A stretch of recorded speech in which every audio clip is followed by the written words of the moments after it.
Meu nome é Jesus, e essa é a minha história. Desde antes do meu nascimento, a promessa da minha vinda já era conhecida. Profetas como Isaías falaram sobre mim, dizendo: portanto, o Senhor mesmo vos dará um sinal. Eis que a Virgem conceberá, e dará à luz um filho, e chamará o seu nome Emanuel. Isaías 7,14. Antes de meu nascimento, a história de João Batista, meu futuro precursor, começou a se desenrolar. Seu nascimento foi anunciado de forma milagrosa, pois sua mãe, Isabel, era estéril e seu pai, Zacarias, recebeu a visita de um anjo que lhe anunciou o nascimento de João. Minha história começa em Nazaré, uma pequena cidade da Galileia. Meu nascimento foi humilde, filho de Maria, uma jovem prometida em casamento a José. O anjo Gabriel apareceu a Maria dizendo: não temas, Maria, pois encontraste graça diante de Deus. Eis que conceberás e darás à luz um filho, e lhe porás o nome de Jesus. Lucas 1:30-31. José, um homem justo, aceitou essa missão com fé. Enquanto pondero sobre os primeiros momentos da minha existência terrena em Nazaré, percebo como o divino se entrelaça com o ordinário. O anúncio do anjo Gabriel a Maria não foi apenas o início da minha história, mas também o desdobrar de um plano celestial em meio à simplicidade da vida humana. Maria, uma jovem de fé extraordinária, recebeu a notícia de sua participação em um milagre com uma serenidade que desafia a compreensão. Ela simbolizava a pureza e a entrega total à vontade de Deus, uma virtude que iria ecoar em todo o meu ensino e vida. José, um homem de retidão e integridade, enfrentou um desafio que ia além da compreensão humana. Sua decisão de aceitar Maria e a mim, ainda no ventre, como parte de sua família, foi um ato de fé notável. Ele representa a coragem e a confiança inabalável em Deus, mesmo quando as circunstâncias parecem incompreensíveis e a sociedade pode julgar de maneira diferente. Este ato de fé de José foi um precursor do tipo de compromisso e confiança que eu mais tarde pediria aos meus seguidores. Nasci em uma família que valorizava a obediência a Deus acima de tudo. Em Nazaré, uma cidade de pouco destaque, minha vida começou longe dos centros de poder e influência. Esse início humilde foi um prenúncio do meu ministério, que valorizaria os pequenos, os esquecidos, os marginalizados. A grandeza do reino dos céus frequentemente se revela nas menores sementes, nas mais modestas origens. Essa fase inicial da minha vida terrena, marcada pela simplicidade e pelo amor incondicional de uma família, moldou profundamente a minha compreensão de humanidade e divindade. Ensinou-me sobre a fé que reside na aceitação silenciosa, sobre a força que se encontra na humildade e sobre o poder divino que opera através do amor e da obediência. Em cada passo da minha jornada terrena, esses primeiros anos em Nazaré foram um lembrete constante da importância das raízes humildes e do poder transformador da fé. Nasci em Belém, conforme as Escrituras predisseram. Pastores, guiados por uma estrela, vieram adorar-me, trazendo notícias de anjos que anunciavam minha chegada. Minha família foi obrigada a fugir para o Egito para escapar do rei Herodes, que queria me matar. Depois de sua morte, voltamos para Nazaré.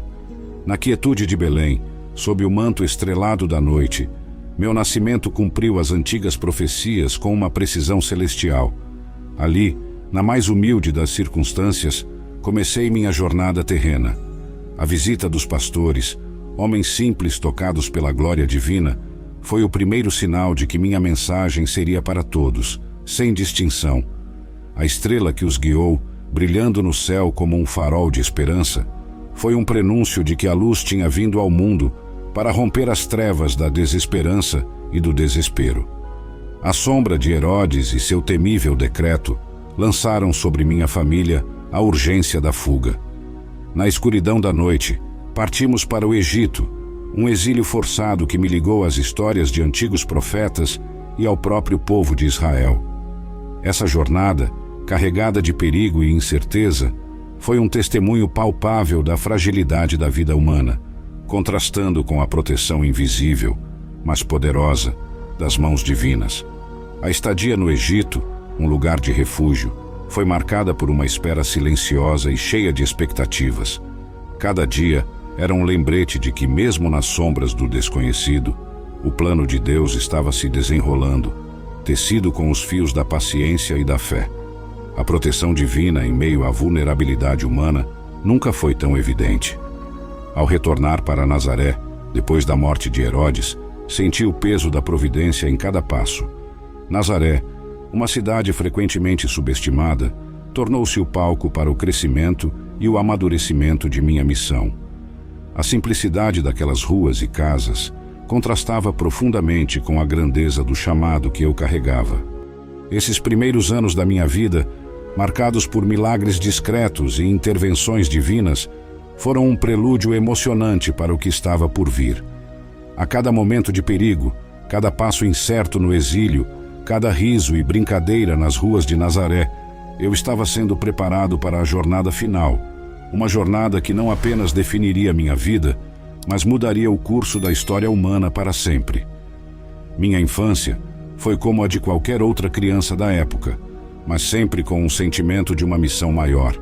Aos 12 anos, meus pais me encontraram no templo, discutindo com os mestres da lei.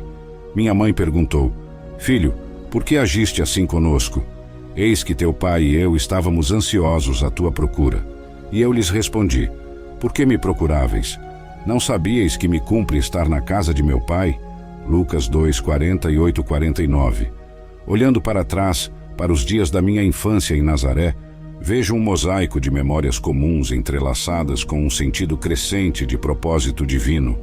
Como qualquer criança, eu brinquei, aprendi e cresci, mas sob a superfície da normalidade, uma consciência mais profunda da minha missão estava sempre presente, pulsando como uma melodia silenciosa, esperando o momento de ser ouvida. Aquele episódio no templo, quando tinha apenas 12 anos, foi um vislumbre dessa missão. Enquanto meus pais me procuravam, angustiados, eu estava imerso nas Escrituras, buscando compreender a profundidade do meu chamado. Naquele momento, o templo, a casa do meu pai, era mais do que um edifício de pedra. Era um símbolo da minha conexão íntima com Deus e do papel que eu estava destinado a desempenhar. A preocupação de minha mãe, expressa em suas palavras: "Filho, por que agiste assim conosco?", ressoou profundamente em meu coração. Eu sabia que eles não compreenderiam totalmente naquele momento, mas era essencial que eu começasse a revelar o propósito para o qual havia nascido. Minha resposta: "Não sabíeis que me cumpre estar na casa de meu pai?", foi um anúncio sutil, mas poderoso, do início da minha jornada rumo à minha missão divina. Essa experiência no templo foi um marco emocionante na minha vida. Foi quando comecei a revelar, de maneira mais clara, quem eu era e o que estava destinado a fazer. Embora ainda jovem, eu já sentia a imensidão do meu chamado e a responsabilidade que ele carregava. Aqueles momentos de diálogo com os mestres da lei não foram apenas um exercício de conhecimento, mas um despertar para a obra que me aguardava. Cada dia da minha infância e juventude foi um passo rumo à realização dessa missão. Em cada brincadeira, em cada prece, em cada gesto de amor e obediência, eu estava sendo moldado e fortalecido para os desafios e triunfos que estavam por vir. Aquele momento no templo foi um prelúdio emocionante para a incrível jornada que eu empreenderia, uma jornada que culminaria na maior demonstração de amor e sacrifício que o mundo já conheceu.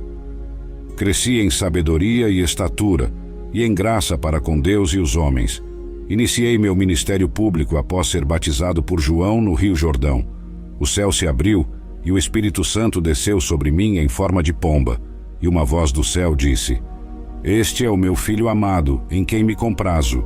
Mateus 3:17.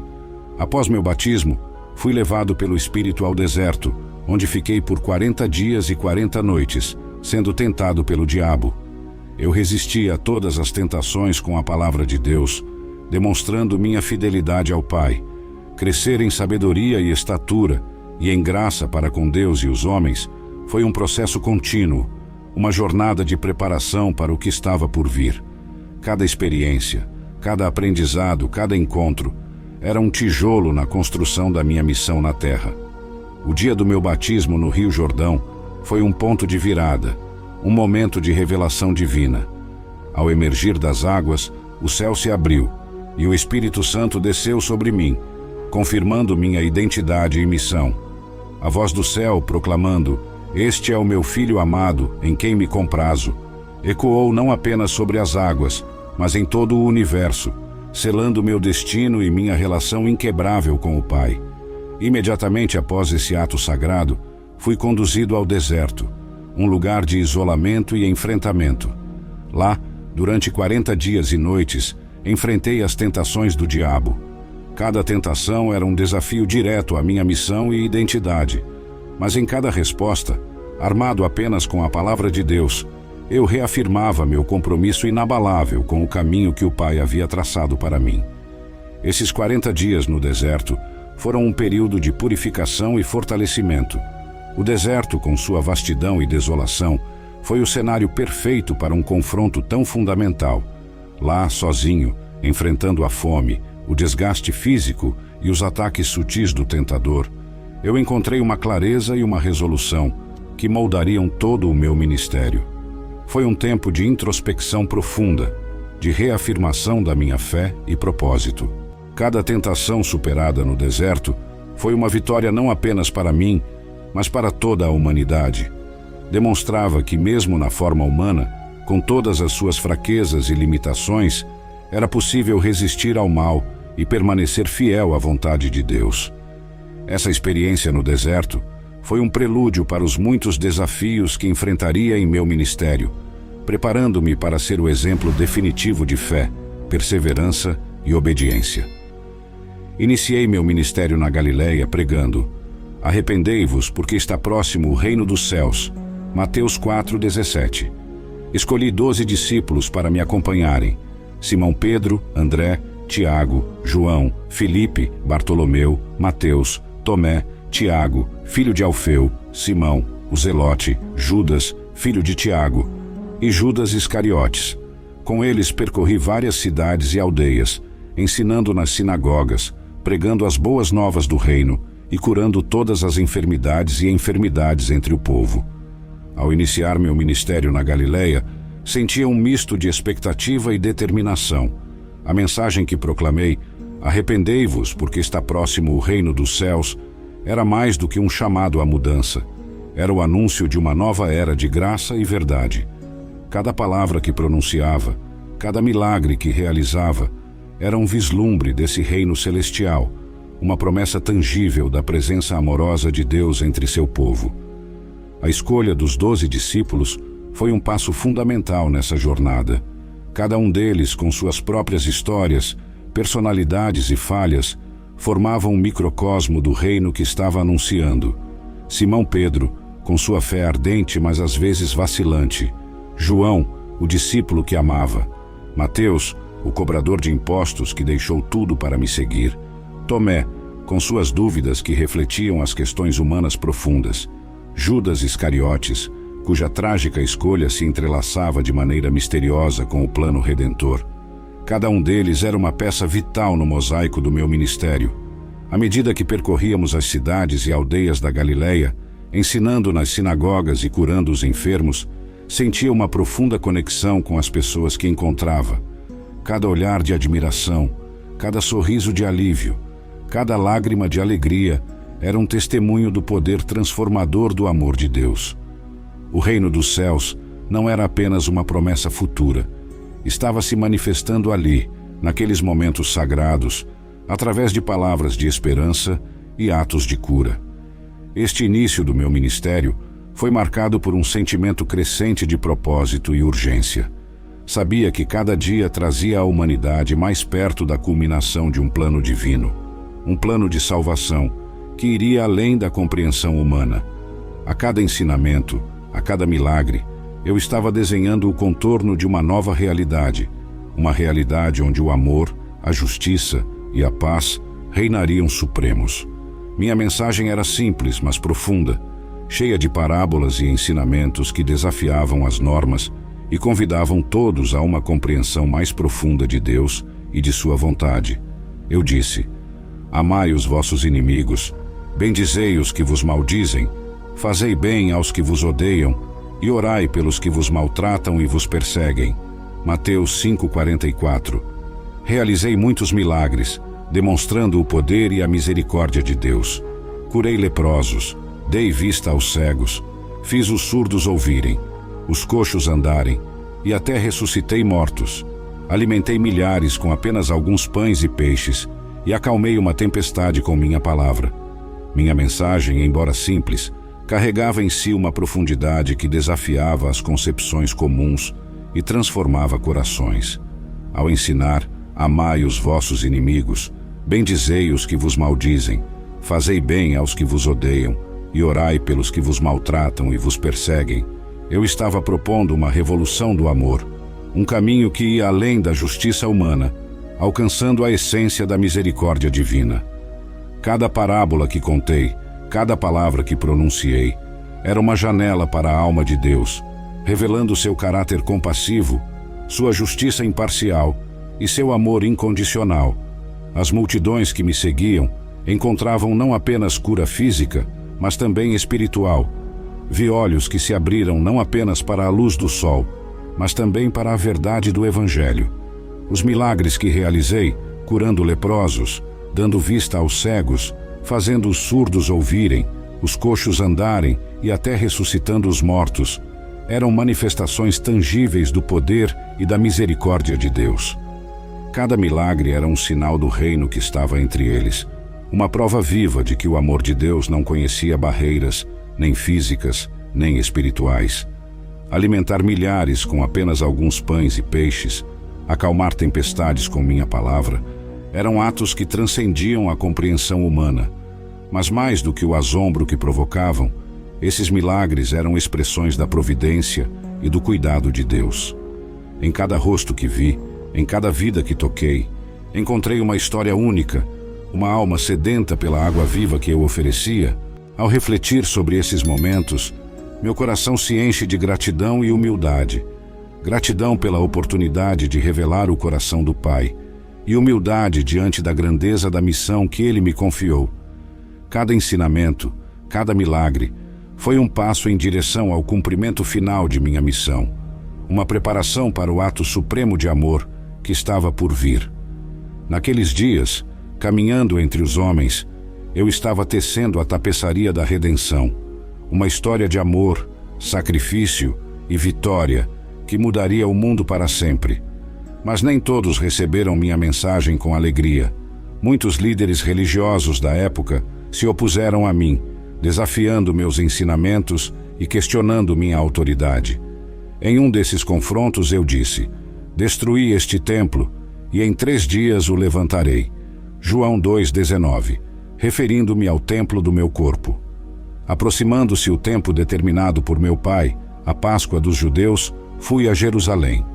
Ali, limpei o templo, expulsando os que vendiam e compravam, dizendo: está escrito, a minha casa será chamada casa de oração, mas vós a fizestes um covil de ladrões. Mateus 21,13. Ao relembrar os desafios que enfrentei, percebo quão profundamente minha mensagem abalou as estruturas estabelecidas. Não era apenas uma questão de ensinamentos novos, estava desafiando os próprios fundamentos das crenças e práticas religiosas da época. Minha presença e palavras provocaram reações variadas, desde admiração até forte oposição, especialmente dos líderes religiosos. Cada questionamento à minha autoridade e cada debate nas sinagogas eram, na verdade, um confronto entre o velho e o novo, entre a letra da lei e o espírito da graça. A declaração que fiz: destruí este templo, e em 3 dias o levantarei, falando do templo do meu corpo, foi mais do que uma metáfora. Era uma profecia do que estava por vir. Essas palavras, embora obscuras para muitos naquele momento, eram uma previsão da minha morte e ressurreição, eventos que seriam o ápice da minha missão redentora. À medida que a Páscoa se aproximava, e com ela o cumprimento do meu destino, minha jornada me levou a Jerusalém. A cena no templo, onde expulsei os vendedores e cambistas, foi um ato de purificação, uma declaração poderosa contra a corrupção e a perda do verdadeiro propósito da adoração. Ao proclamar: Está escrito: a minha casa será chamada casa de oração, mas vós a fizestes um covil de ladrões. Estava desafiando abertamente não apenas práticas injustas, mas também uma mentalidade que havia distorcido a essência da fé. Esses momentos em Jerusalém foram carregados de tensão e antecipação. Sentia a gravidade do que estava prestes a acontecer e o peso da responsabilidade que carregava. Cada passo que dava em direção à cruz era um passo mais perto da realização do plano divino, um plano que requeria a maior das dores e o mais sublime dos sacrifícios. Refletindo sobre essa fase da minha vida, vejo-a como um período crucial de confronto e revelação.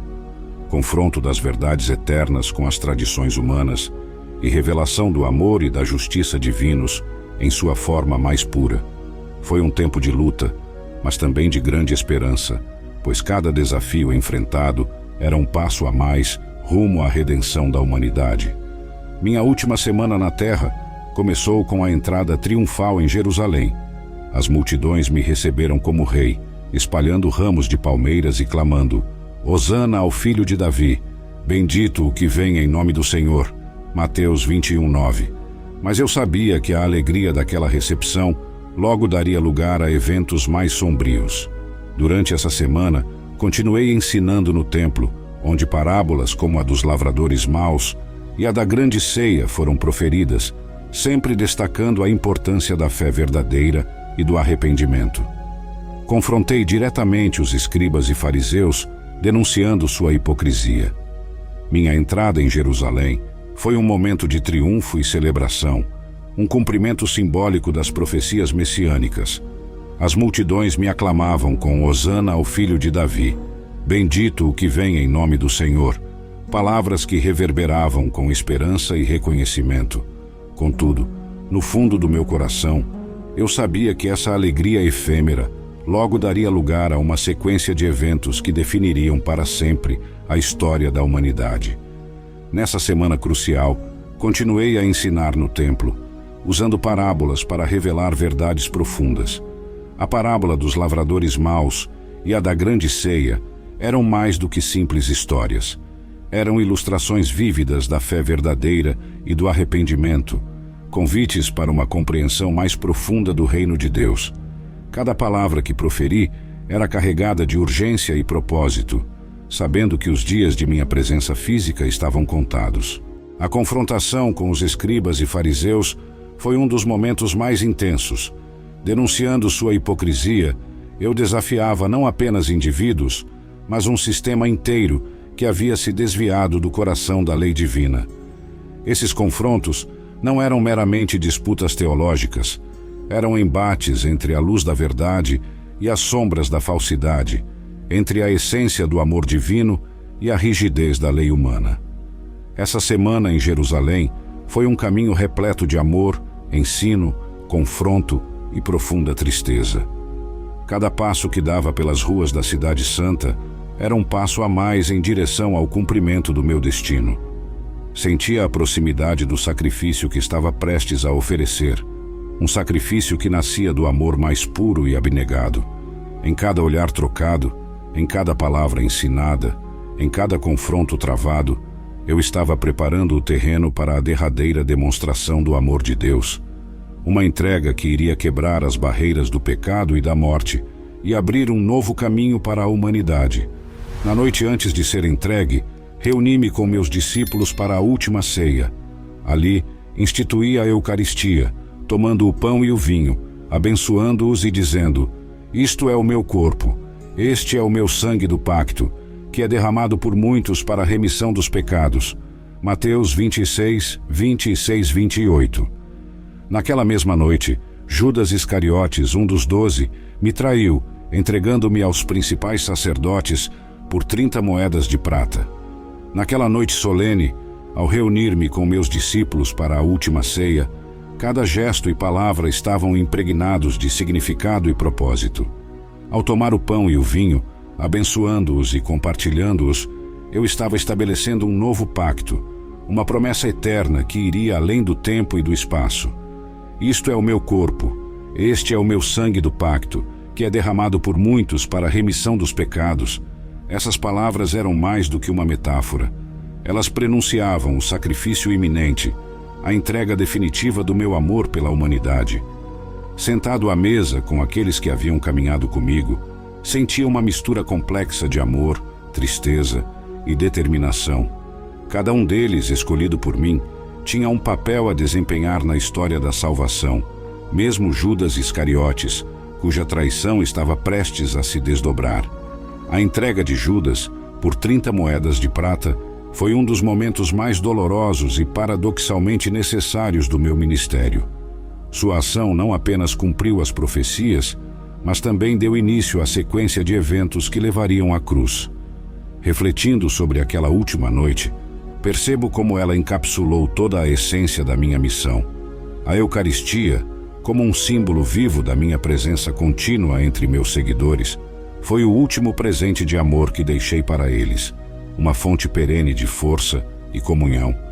Naquele momento, eu não estava apenas compartilhando uma refeição, estava unindo céu e terra, divino e humano, em um ato de amor inigualável. A traição de Judas, embora dolorosa, fazia parte do grande plano divino. Em meio à escuridão daquela traição, a luz da redenção brilhava ainda mais forte. Cada evento daquela noite, cada palavra que falei, cada olhar que troquei com meus discípulos, estava carregado de significado eterno.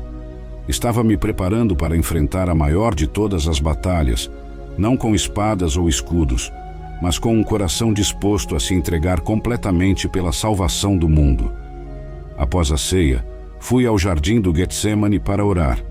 Ali, em profunda agonia, orei ao Pai, se possível, afastar de mim aquele cálice, mas submetendo-me à sua vontade. Fui preso, levado perante o Sinédrio, e falso testemunho foi levantado contra mim.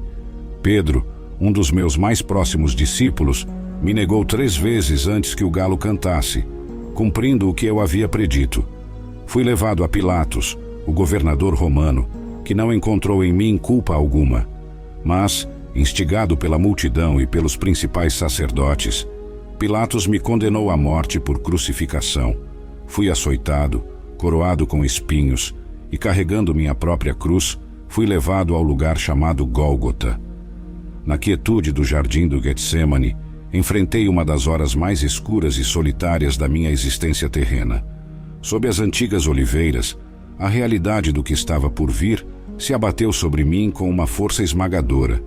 Em meio à agonia, minhas orações eram misturas de angústia e submissão. Pai, se possível, afasta de mim este cálice. Era o clamor do meu coração humano, confrontando o peso do sofrimento e da separação iminente. No entanto, em cada súplica, minha vontade se rendia à do Pai, aceitando o caminho da redenção que estava diante de mim. A traição de Judas e minha subsequente prisão marcaram o início de uma série de injustiças e sofrimentos. Diante do Sinédrio, suportei falsas acusações e testemunhos distorcidos, cada palavra falsa ecoando a profunda ruptura entre a verdade divina e a justiça humana. A negação de Pedro, um dos meus mais próximos e queridos discípulos, foi um golpe doloroso, um reflexo da fragilidade humana que eu vim redimir. Levado perante Pilatos, me vi no centro de um conflito espiritual e político. Pilatos, incapaz de encontrar culpa em mim, ainda assim cedeu à pressão da multidão e dos líderes religiosos, condenando-me à mais cruel das mortes, a crucificação.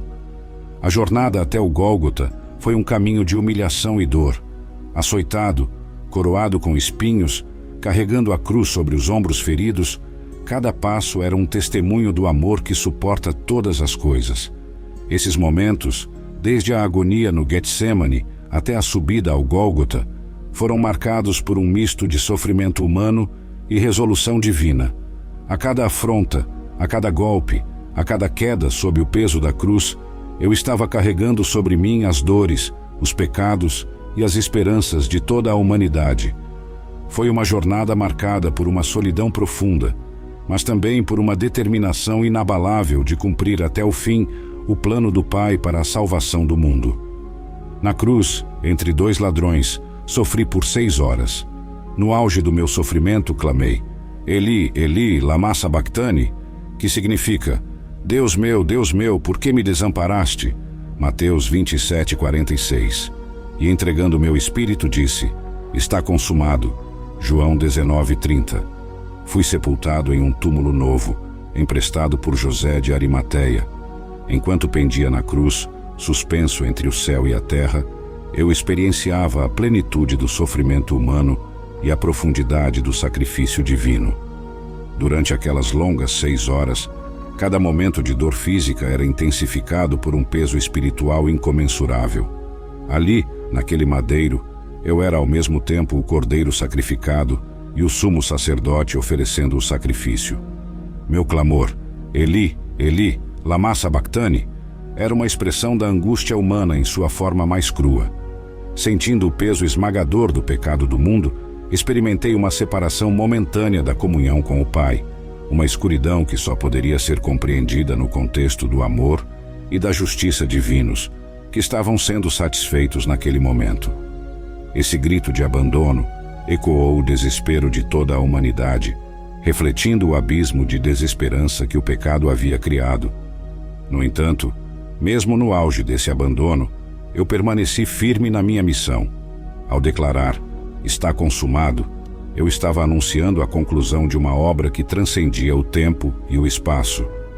Esse não era um sussurro de derrota, mas uma proclamação de vitória, o cumprimento da promessa feita desde o início dos tempos. Com essas palavras, eu selava um novo pacto, uma nova aliança banhada pelo meu sangue, oferecendo redenção e vida eterna a todos que nela crerem. Minha morte na cruz foi o ponto culminante de um plano divino de salvação.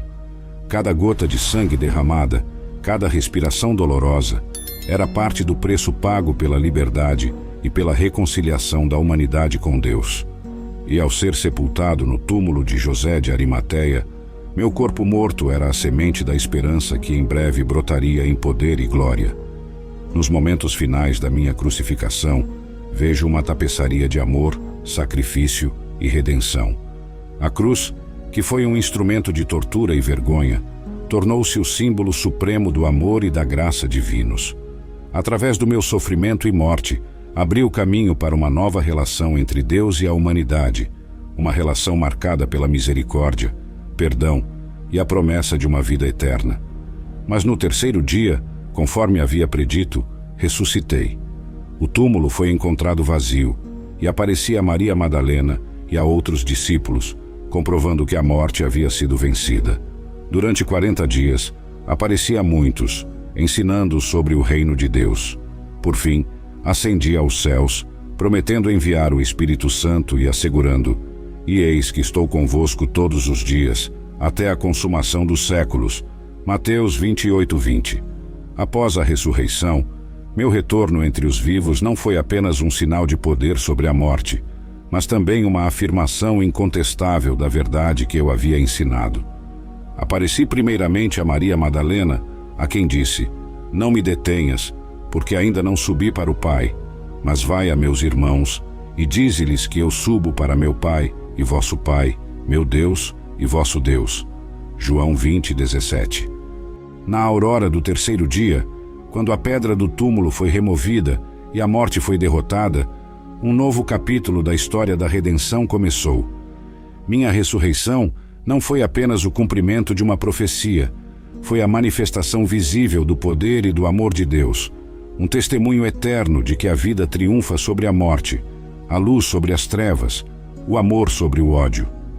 O encontro com Maria Madalena naquela manhã resplandecente simbolizava a nova realidade que minha ressurreição havia inaugurado, a alegria e o assombro em seu rosto ao me reconhecer, e as palavras que trocamos ecoaram a mensagem central do Evangelho. A morte foi vencida, a esperança foi restaurada. Ao instruí-la a levar as notícias aos outros discípulos, estava estabelecendo um padrão para o futuro. A Boa Nova seria proclamada por aqueles que testemunharam a verdade transformadora da ressurreição. Nos 40 dias subsequentes, aparecia a muitos, ensinando e reafirmando as verdades do reino de Deus. Cada aparição, cada conversa, cada ensinamento era uma confirmação da nova vida que estava oferecendo a todos. era também uma preparação para os discípulos, equipando-os para a missão de levar a mensagem do Evangelho aos confins da terra. Minha ascensão aos céus foi o selo final da minha obra na terra. Ao ascender, não estava me afastando da humanidade, mas entrando numa nova forma de presença. A promessa de enviar o Espírito Santo era a garantia de que minha presença, poder e ensinamentos continuariam a operar no mundo, através daqueles que creem em mim. Minhas últimas palavras: eis que estou convosco todos os dias, até a consumação dos séculos, eram uma promessa de fidelidade e presença constante. Sobre a ressurreição e tudo o que se seguiu, vejo um horizonte de esperança e renovação que se estende por toda a eternidade. Minha vitória sobre a morte é a garantia da vitória de todos que se unem a mim pela fé. É a certeza de que, em meio às lutas e dores deste mundo, não estamos sozinhos. Eu estou com vocês, guiando, fortalecendo e amando, agora e para sempre. Mais tarde, apareci aos discípulos no caminho de Emaús. Eles não me reconheceram inicialmente, mas ao partir o pão, seus olhos se abriram e compreenderam quem eu era. Em outra ocasião, apareci aos discípulos, estando as portas fechadas, e disse-lhes: paz seja convosco. Mostrei-lhes as minhas mãos e o meu lado, para que não restassem dúvidas da minha identidade. Tomé, um dos 12, não estava presente quando apareci pela primeira vez. Ele duvidou das palavras dos outros discípulos, dizendo: se eu não vir nas suas mãos o sinal dos pregos, e não meter a minha mão no seu lado, de maneira nenhuma crerei. João 20:25. 8 dias depois, apareci novamente e disse a Tomé: põe aqui o teu dedo, e vê as minhas mãos, e chega a tua mão, e mete-a no meu lado, e não sejas incrédulo, mas crente. João 20:27. Tomé então exclamou: Senhor meu e Deus meu. João 20:28. Refletindo sobre as aparições após a minha ressurreição, percebo a profundidade do impacto que cada encontro teve sobre os discípulos e sobre a essência da fé. Na estrada para Emaús, ao caminhar com aqueles discípulos desolados, eu os acompanhei em seu desespero e confusão. Suas conversas, repletas de desapontamento e descrença, refletiam a condição humana em sua busca por respostas. No momento da partilha do pão, quando seus olhos se abriram e reconheceram quem eu era, foi mais do que um reconhecimento físico. Foi um despertar espiritual, uma realização da presença viva e transformadora da ressurreição.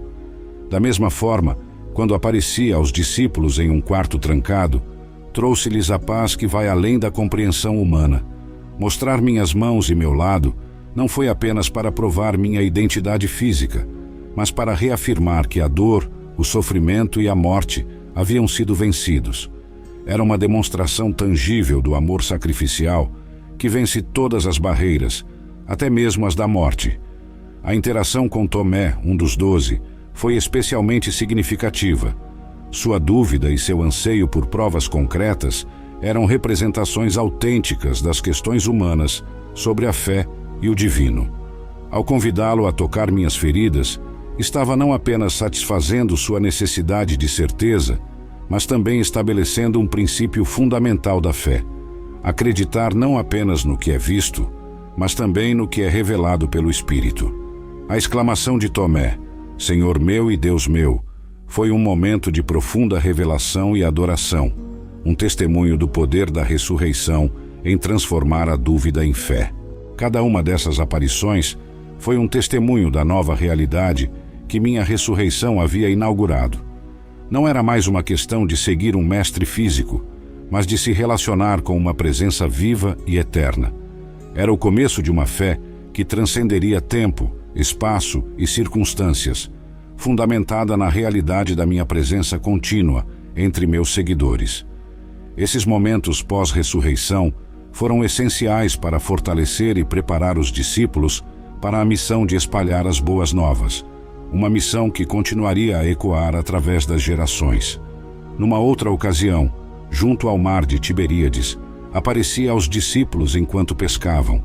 Após uma pesca milagrosa, tive uma conversa significativa com Pedro, perguntando-lhe 3 vezes: Simão, filho de Jonas, amas-me? João 21, 15 e 17. A cada resposta afirmativa de Pedro, eu lhe encarregava de apacentar as minhas ovelhas, restaurando-o ao ministério após sua negação anterior. Antes de ascender ao céu, reuni meus discípulos e lhes dei a grande comissão. Ide, portanto, fazei discípulos de todas as nações, batizando-os em nome do Pai, e do Filho e do Espírito Santo, ensinando-os a guardar todas as coisas que vos tenho ordenado. Mateus 28, 19 e 20. Prometi-lhes o poder do Espírito Santo, que viria sobre eles, para serem minhas testemunhas até os confins da terra. Finalmente, 40 dias após a minha ressurreição, subi aos céus na presença deles. Enquanto me elevava, abençoei-os, e uma nuvem me encobriu de seus olhos. Eles ficaram olhando para o céu, até que 2 anjos apareceram e lhes disseram: Homens da Galileia, por que estáis olhando para o céu? Este Jesus que dentre vós foi elevado ao céu, virá do modo como o vistes subir. Atos 1:11. Nos momentos que antecederam minha ascensão, contemplei os rostos dos meus discípulos, cada um carregando uma mistura de admiração, incerteza e fé renovada. Ao lhes entregar a grande comissão, estava estabelecendo o fundamento para o futuro da Igreja, uma missão que iria transformar o mundo. Ide, portanto, fazei discípulos de todas as nações. Essas palavras eram mais do que um mandamento. Eram um convite para serem portadores da luz, mensageiros da esperança e construtores do reino de Deus na terra. A promessa do Espírito Santo era a garantia de que eles não estariam sozinhos nesta missão. O Espírito seria o Consolador, o Guia, a presença contínua do Divino em meio a eles. Era a certeza de que, embora eu estivesse partindo fisicamente, minha presença e poder continuariam operando através deles, transcendendo barreiras e alcançando todos os cantos do mundo. Ao ascender aos céus, senti uma última onda de amor terreno pelos meus discípulos e por toda a humanidade. Abençoá-los foi um ato de graça e encorajamento, um selo sobre tudo o que havíamos compartilhado e vivido juntos. Enquanto uma nuvem me encobria dos seus olhos, sabia que um novo capítulo estava se iniciando, tanto para eles quanto para a história da salvação. A presença dos anjos, reafirmando minha futura volta, foi um lembrete de que minha história não terminou com a ascensão. Este Jesus, que dentre vós foi elevado ao céu, virá do modo como o vistes subir. Estas palavras eram uma promessa de esperança e um chamado para viver com expectativa e fidelidade. Refletindo sobre esse momento de partida, vejo-o como um ponto de transição, de uma presença física para uma presença espiritual que permeia todos os aspectos da existência. A ascensão não foi um adeus, mas um novo começo, um convite para os discípulos e para todos os crentes a viverem uma vida de fé ativa, amor incondicional e testemunho corajoso da verdade que transforma vidas. Assim termina a minha história terrena, mas não a minha presença. Através do Espírito Santo, minha presença continua entre aqueles que creem e seguem meus ensinamentos.